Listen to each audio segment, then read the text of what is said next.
E aí, a Ellen quer falar. Ah, eu tenho um questionamento. A partir disso tudo que você falou aí, beleza. Mas assim, uma dúvida enquanto pesquisadora, como perceber que eu estou, às vezes, terceirizando esse meu caminho? Como perceber que eu estou indo, eu vou dizer contaminar, feio, mas vou dizer Uhum, contaminando essa percepção.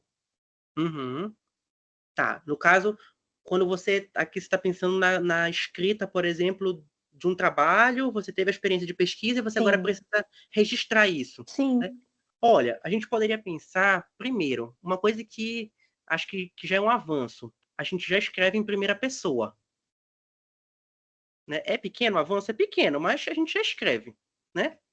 É, acho que uma outra questão, principalmente a perspectiva discursiva, e que eu acho muito interessante, é que você comece seu trabalho dizendo primeiro quem você é. Não na perspectiva de dizer assim, olha, eu sou ela, tenho cabelos de tal cor, uso óculos, mas de você dizer, olha, eu sou mulher, tenho tantos anos, eu sou estudante, não sei, sou mãe solo, tenho 2 pais idosos, enfim, tudo aquilo que implique na constituição do seu objeto, né? Por que isso é interessante? Porque você sinaliza para o leitor, para o seu interlocutor, que existem condições enunciativas que você vai conseguir alcançar, que são os graus de lucidez que você vai ter na sua pesquisa, mas você também é um sujeito atravessado por um discurso. E o seu discurso nem sempre vai ser evidente, né? Mas aí você dá uma abertura para você dizer assim, olha, tem esses pontos de referência aqui que permitem que eu enxergue isso, mas tem outros pontos de referência que não me permitem enxergar aquilo, né? Eu fico pensando, por exemplo, teve um dia que eu estava acho que na sala dos professores da escola que eu trabalho. E aí, assim, a gente discute gênero e sexualidade, é uma coisa que é comum pra gente, né? A gente acredita que em quaisquer situações nós seremos esses sujeitos que falou um A, a gente pega logo a Butler, abre lá na página e começa a dissertar, né? Mas, se a gente for pensar, às vezes, mesmo que a gente não verbalize, a gente pensa algumas coisas, uns enunciados, que a gente fica assim, meu Deus, não, problemático. Da onde foi que surgiu esta ideia na minha cabeça, né? Ou pensa assim, se eu falasse isso aqui, era capaz de ser até cancelado. Por quê? Porque a gente está num processo que a gente discute as condições de enunciação, mas nós somos também efeitos de vários outros discursos. Então a gente não vai conseguir dizer assim, olha, eu vesti minha roupinha de pesquisadora, agora eu deixei todas as minhas formações discursivas, agora vou ficar externa ao discurso e vou observar ele funcionando. Não tem como a gente fazer esse processo, porque você vai só sair de um lugar e vai para outro, mas também lá tem um monte de formação discursiva em funcionamento, né? E aí o que a gente precisa é observar, tentar, né, fazer esse exercício de observar quais são os nossos limites de observação e registrar. Uma coisa que eu sinto muita falta nas pesquisas é que no final, por exemplo, nas conclusões, antes era natural você dizer assim, olha, na minha pesquisa eu me propus a isso, isso e isso, mas olha, eu não consegui fazer isso por conta disso, daquilo, mas isso aqui fica tudo como questionamento. Você deixava ali um espaço que você dizia, eu estou limitado enquanto pesquisador a dizer sobre tudo nesse momento. Embora você não dissesse assim, olha, não consegui, falhei, mas você dizer assim, olha, eu avancei nisso aqui, mas agora eu conto com a minha comunidade de prática científica para me ajudar a avançar. Então, na forma como você vai dizer, é uma maneira talvez de você dizer assim, olha, eu não estou só descrevendo alguém a quem desse espaço. Eu estou próximo, eu vivenciei, eu interpretei, eu mobilizei um aparato conceitual e metodológico, a gente não pode confundir isso com a ideia de subjetividade como eu faço da maneira que eu quero e acabou, né? E a partir desse aparato, desses indicativos, eu construí esse percurso. Mas esse percurso, ele foi um percurso singular. Pode ser que daqui a 1, 2 anos eu volte nesse mesmo objeto e eu não consiga mais fazer esse percurso, porque o meu objeto, ele mudou. E eu preciso fazer um outro percurso. E aí, nesse outro percurso, você vai ter outras experiências, outras limitações, outras reflexões. Você pode até se contradizer em relação ao que você constatou na primeira vez. né? E aí tudo isso, se registrado, mostra que você não está apagando, rasurando essas contradições que são discursivas, que fazem parte da nossa Constituição enquanto sujeito em qualquer um dos lugares sociais que a gente ocupa, né? E aí é um exercício que a gente precisa pensar, né? De registrar. Acho que para mim toda pesquisa tinha que ser a figura do eu. É um trabalho teu, foi tu que vivenciou, foi tu que construiu aquilo ali com teu orientador, mas quem estava ali na labuta era você. Então tem coisas que só quando você marca esse lugar é que você consegue talvez projetar para o outro um sentido muito particular para os termos que você vai utilizando, né? E também a questão dessas formas de dizer, de que você talvez não tenha conseguido atingir algum objetivo, ou que você tenha tido algum tipo de limitação, ou que você ficou até mesmo intrigada com algum aspecto dentro do processo de pesquisa, mas que você não deu conta de responder, né? E aí tudo isso você não vai dizer no plano do dito, né? Assim, olha, gente, fiquei super intrigada, porque tal coisa, quase desisti do meu objeto só para fazer isso aqui, passar meu tempo. Não vai dizer isso dessa maneira, mas tu vai dizer de uma forma científica, né? Que aí você vai usar agora a parte gramatical, né? Elegante, para você dizer assim, olha, eu fui atravessada por inquietações constantes de tal fenômeno que pode interessar uma comunidade extensa de pesquisadores, né? Fica aqui a provocação. Ali, você, na maneira como você disse, você está dizendo que você não está afastada do seu objeto, que você foi sim constituída por ele, a ponto de você reconhecer que você avançou em uma demanda, mas que você precisou reconhecer também que você não ia ter fôlego para outras. Acho que é isso. Agora, não me pergunte o que Boa foi que eu falei. pergunta. Que acontece. Acontece a pior pergunta para se fazer é quando alguém, numa qualquer tipo de avaliação, pergunta, mas por que você escolheu esse objeto relacionado a essa linha de pesquisa, por exemplo? Se você não começar a hesitar muito, a pessoa, como diz aquela expressão, ela quebra tuas duas pernas em 10 segundos. Porque você precisa, a gente tem isso muito, acho que tem a ver com a própria constituição da área da análise do discurso, né? Eu ainda vejo muito isso. Quando eu vou dar aula na graduação, os meninos pensam assim que eu acordo, eu falo assim, eu já quero fazer uma AD diferente. E aí porque eles pensam que essa ideia do subjetivo quer dizer que é generalizado. Eu acordei hoje o Foucault não importa, Foucault não escreveu nada de relevante, eu vou produzir minha teoria do discurso. Aí amanhã já é outra coisa. Eles têm muito essa ideia. É que a gente tem que fazer esse exercício justamente da gente mostrando, como o Moita Lopes acho que é um dos mais expoentes nesse processo de pensar essa constituição epistemológica da ciência, né, no campo da linguagem, de pensar que não é bem assim. A gente tem que reconhecer que existe uma categoria de sujeito, que existem esses lugares sociais, mas que a gente tem sim os instrumentais que podem ser mobilizados, só que agora numa lógica diferente. Você não vai agora dizer assim, deixa eu pensar aqui. Já sei. Uma professora da pós-graduação que eu tive aula de fonética e fonologia, que ela dizia que para ela a única coisa que ela conseguia observar de gays era que gays falavam mais fino que héteros. Era a única coisa que interessava para ela. E aí, imagina que nessa perspectiva, o que ela ia justificar? Ela ia dizer que existe um processo fonológico de diferenciação de timbre e da prosódia, e ela ia encontrar um amparo muito maior, porque são áreas que são instituídas por uma lógica muito mais estrutural.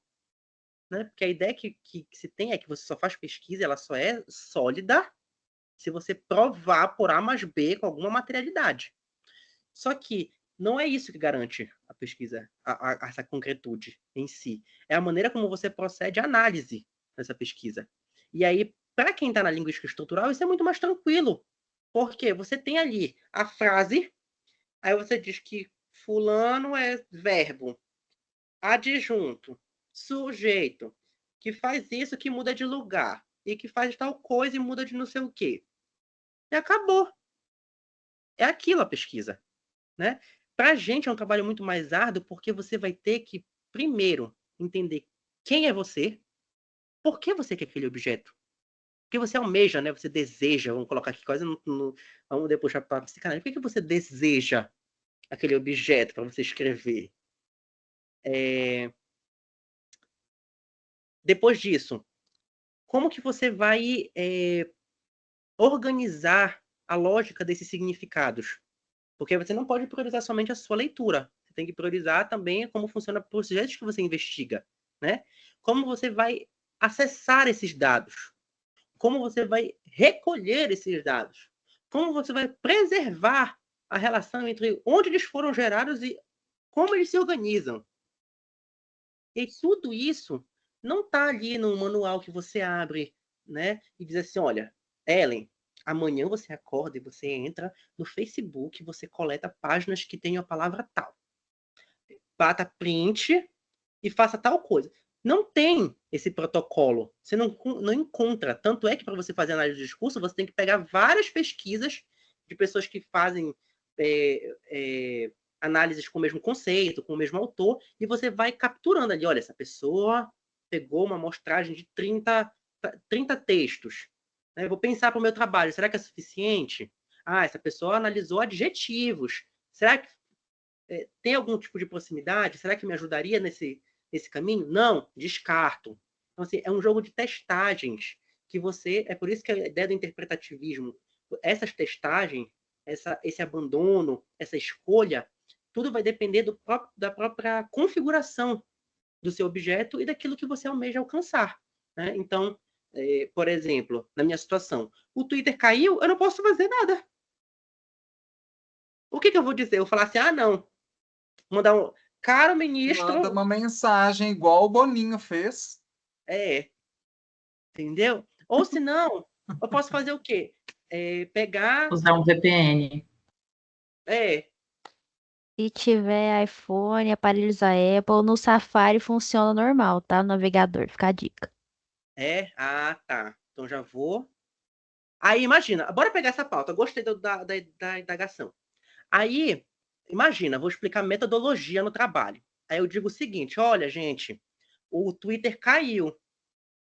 Lá no meu grupo de pesquisa, eu me reuni e me sugeriram que eu pegasse o VPN e legalmente eu acessasse o Twitter, né?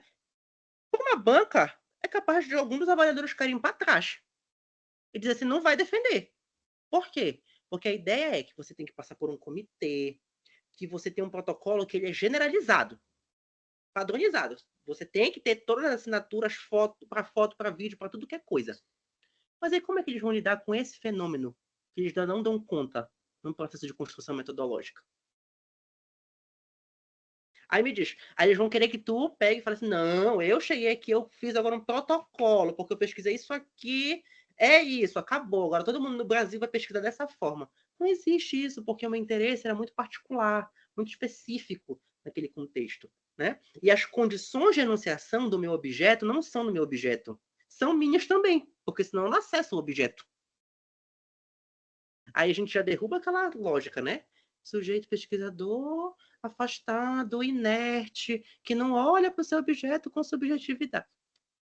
Não tem como ficar sustentando essa narrativa por muito tempo, né? E aí tudo isso vai fazendo com que seja um processo mais denso.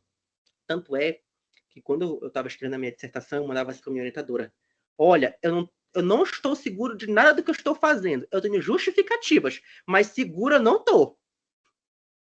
Aí ela, ai, que tranquilo, é isso mesmo, é assim que a gente faz análise de discurso. Né? E depois de um tempo que eu vim entender que não é uma questão de você empiricamente se sentir confortável, é você construir pontos de referência. Olha, eu fiz isso nesse contexto porque as possibilidades eram A, B e C. A, B não podia, C não podia, só tinha A.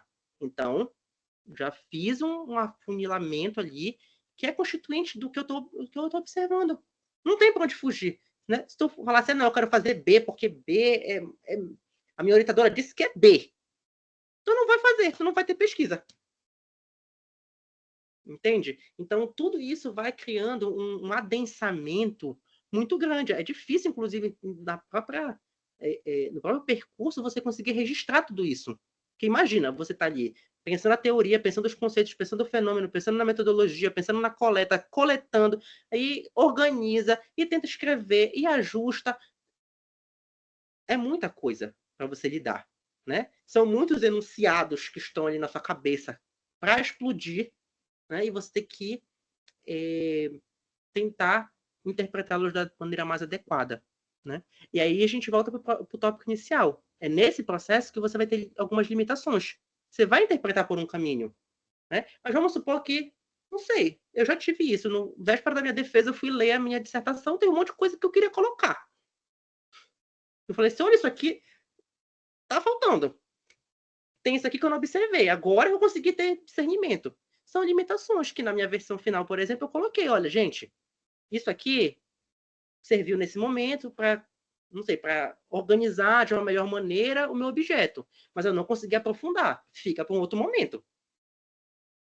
Né? E aí eu não vou ficar também prometendo, fazendo todo um merchandising, né, de coisas que eu não vou conseguir fazer, porque senão depois, aí sim eu vou estar cometendo um equívoco científico, né? Eu prometi além do que eu consegui cumprir.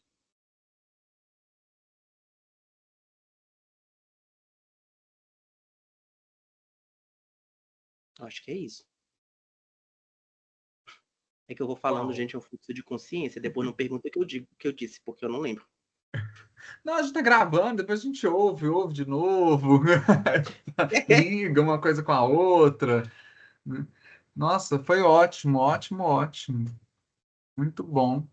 Fiz várias anotações aqui, fiz alguns prints e coisinhas organizando partes do texto, né, para pensar um pouco mais sobre essa questão de metodológica, né, relacionar com A gente podia, inclusive, pensar em alguma coisa para a gente produzir cada um texto voltado para esse aspecto metodológico. Por exemplo, eu estou organizando um evento aqui no UFPA, que é o Seminário de Pesquisas em Andamento do programa que eu participo, né? Que eu sou aluno. E aí uma das mesas que a gente vai propor é justamente sobre questões LGBTQIAPN+, né? Só que o foco era, vamos falar sobre luta e tudo mais. Falei, tá, gente, bacana. Mas a gente está no programa de letras e a gente só fala como se a gente estivesse no programa de antropologia, de sociologia, de qualquer outra área, mas a gente não fala nas letras, né? letras. E aí a proposição foi a gente pegou, óbvio, alunos específicos que estudam gênero e sexualidade na literatura, né? E outras práticas, como prática drag e tudo mais. E a pergunta norteadora é: de que maneira você é acometido pelo seu objeto de pesquisa? Então a gente vai pensar a nossa relação com os fenômenos de linguagem que a gente escolheu como objetos, né? E aí a gente vai chegar em algum outro lugar que não é esse que está convencionado, né? Eu acho que seria um exercício interessante para a gente tentar fazer, acho que também no grupo, né? De pensar a partir de alguma outra experiência de pesquisa, ou mesmo a que vocês estão realizando, a gente pensar de que maneira nós estamos entrecortados pelas nossas pesquisas.